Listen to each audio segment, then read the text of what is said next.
السلام علیکم ورحمۃ اللہ وبرکاتہ۔ یہ میرے ہاتھ میں بلوغ المرام کتاب الطہارت حدیث نمبر 1۔ آئیے حدیث نمبر 1 دیکھتے ہیں۔ عن ابی ہریرہ رضی اللہ تعالی عنہ قال قال رسول اللہ صلی اللہ علیہ وسلم فی البحر هو الطہور ماؤہ والحل میتتہ اخرجہ الاربع وابن ابی شیبہ ولفظ له وصححه ابن خزیمہ والترمذی ورواه مالک والشافعی واحمد۔ آئیے اس کا ترجمہ دیکھتے ہیں۔ حضرت ابو ہریرہ رضی اللہ تعالی عنہ روایت کرتے ہیں کہ رسول اللہ صلی اللہ علیہ وسلم نے سمندر کے پانی کے متعلق فرمایا کہ اس کا پانی پاک ہے اور اس کا مردار حلال ہے۔ اس حدیث کو ابو داؤد، ترمذی، نسائی، ابن ماجہ اور ابن ابی شیبہ نے روایت کیا۔ متن حدیث کے الفاظ ابن ابی شیبہ کے ہیں۔ ابن خزیمہ اور ترمذی نے اسے صحیح قرار دیا، اور اس روایت کو مالک، شافعی اور احمد نے بھی روایت کیا۔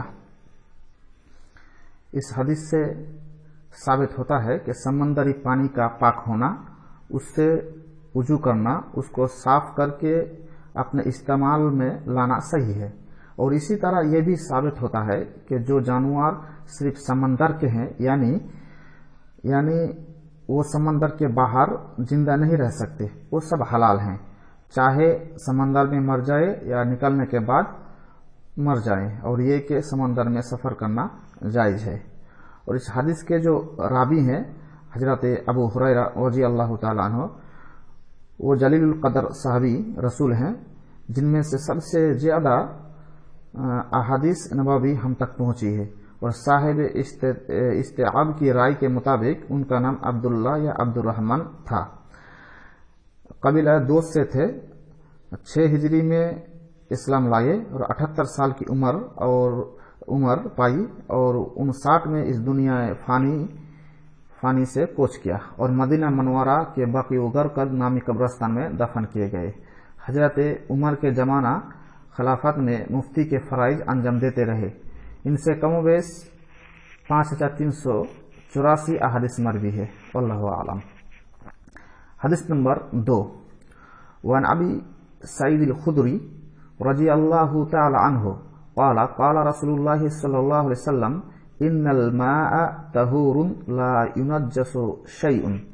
حضرت ابو سعید خدری رضی اللہ تعالی عنہ سے روایت کرتے ہیں کہ رسول اللہ صلی اللہ علیہ وسلم نے فرمایا کہ پانی پاک ہے اور اسے کوئی چیز ناپاک نہیں کرتی۔ اس روایت کو ابو داؤد، ترمذی اور ابن ماجہ نے روایت کیا، اور احمد نے اسے صحیح قرار دیا۔ اس حدیث اس پر دلالت کرتی ہے کہ جب پانی اتنی کثیر مقدار میں ہو تو محض نجاست کا اس میں گر جانا اسے ناپاک نہیں کرتا۔ اس کا مطلب یہ نہیں کہ مطلق پانی میں نجاست گرنے سے وہ ناپاک نہیں ہوتا ہے۔ اگر مذکورہ کثیر مقدار میں ہو تو اس میں نجاست واقع ہونے سے وہ ناپاک نہیں ہوتا، ورنہ ناپاک ہو